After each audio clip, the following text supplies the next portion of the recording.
जी अस्सलाम वालेकुम स्टूडेंट्स। आज हम बात कर रहे हैं इमेज फॉर्मेशन थ्रू लेंस। ये क्या होता है? तो बेसिक प्रिंसिपल जो इसमें इन्वॉल्व होता है, आपको पहले भी बताया कि लेंस में जो इमेज बनता है वो रिफ्रैक्शन के थ्रू बनता है। ठीक है। अब इमेज फॉर्मेशन कैसे हो रही होगी, इसको समझने के लिए आपकी बुक के ऊपर रे डायग्राम बनी हुई है। रे डायग्राम किसे कहते हैं? रे डायग्राम किसे कहते हैं, ये देखिए मैंने आपके लिए बना के रखी है यहाँ पे। ये जो आपके सामने डायग्राम आपको नज़र आ रही है, इसे रे डायग्राम कहते हैं। ठीक है, जिसके अंदर रेज़, जो लाइट की रेज़ हैं वो ट्रैवल करती हुई दिखाई दे रही हैं आपको। अच्छा देखें, इसके अंदर 3 प्राइमरी रेज़ होती हैं। अब वो रेज़ कैसे करती हैं, कैसे काम करती हैं और इमेज कैसे बनता है, देखें। फ़र्ज़ कर लेते हैं ये हमारे पास एक ऑब्जेक्ट पड़ा हुआ है। ठीक है, ये एक ऑब्जेक्ट पड़ा हुआ है और इसका इमेज यहाँ लेंस से आफ्टर रिफ्रैक्शन बन रहा है। ठीक है, क्या होगा, इस ऑब्जेक्ट से 3 प्राइमरी रेज निकलेंगी। ठीक है, रे 1 क्या होगी? रे 1 यहाँ से ट्रैवल करती हुई जाएगी पैरेलल टू प्रिंसिपल। कल हमने लेंस टर्मिनोलॉजीज़ पढ़ी थी। लेंस टर्मिनोलॉजीज़ के अंदर हमने ये पढ़ा कि जो लाइन ऑप्टिकल सेंटर से सीधी पास करती हुई गुजर जाती है उसे हम क्या कहते हैं? उसे हम कहते हैं प्रिंसिपल एक्सिस। तो रे 1 के बारे में क्या है? रे 1 पैरेलल टू प्रिंसिपल एक्सिस रहेगी बट आफ्टर रिफ्रैक्शन बेंड हो जाएगी। ये देखिए मैंने लिखा है आफ्टर रिफ्रैक्शन इट बेंड्स।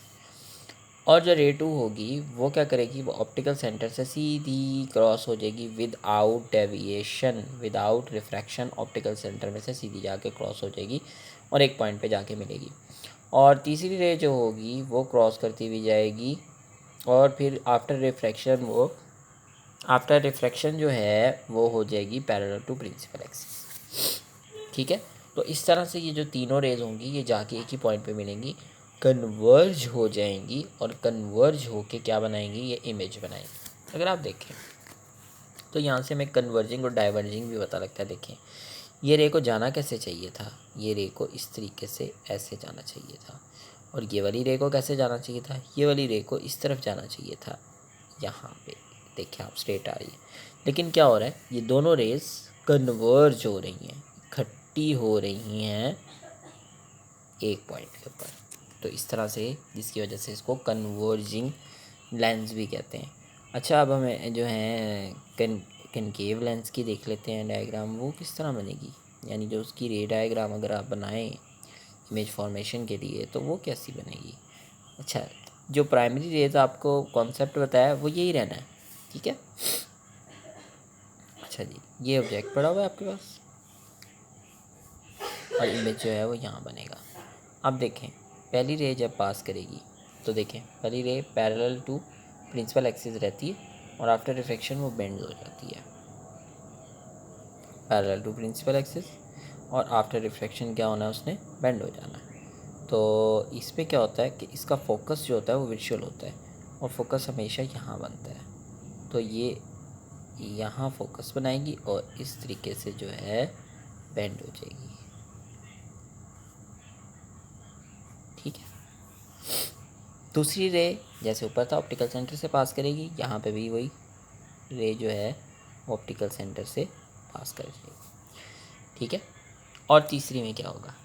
तीसरी में जनाब, तीसरी में जाके उसने आफ्टर रिफ्रैक्शन, थर्ड जो रे है उसने आफ्टर रिफ्रैक्शन प्रिंसिपल एक्सिस के पैरेलल रहना है। तो देखें क्या होगा। देखें, ये रे आएगी इस तरीके से। ठीक है, और आफ्टर रिफ्रैक्शन ये प्रिंसिपल रे के ऐसे पैरेलल हो जाएगी। लेकिन अगर आप ये देखें तो ये इसका फोकस यहाँ बन रहा होगा। ठीक है, ये जो है इमेज फॉर्मेशन है कनकेव लेंस के अंदर और इसमें कन्वेक्स लेंस। अच्छा, वहाँ था कन्वर्जिंग का कॉन्सेप्ट, यहाँ आप देखें डाइवर्जिंग का कॉन्सेप्ट है। देखें डाइवर्जिंग का कॉन्सेप्ट देखें कैसे। ये जो रे है रे 1, इसे जाना किधर था? इसे इस तरफ जाना था, लेकिन देखें वो किस तरफ जा रही है? ये डाइवर्ज हो गई है। और ये वाली जो रे है इसे किस तरफ जाना था? इस तरफ, और ये भी क्या हो रही है? डाइवर्ज। तो आप देखें यहाँ पे डाइवर्जिंग इसलिए कहते हैं क्योंकि ये लेंस को ये लेंस जो कनकेव लेंस है स्पेशली ये डाइवर्ज कर रहा है रेज़ को और फैला रहा है, और जो कन्वेक्स लेंस होता है वो कन्वर्ज इकट्ठा कर रहा होता है। तो यहाँ से आपको डाइवर्जिंग और कन्वर्जिंग का कॉन्सेप्ट जो है वो भी मिलेगा।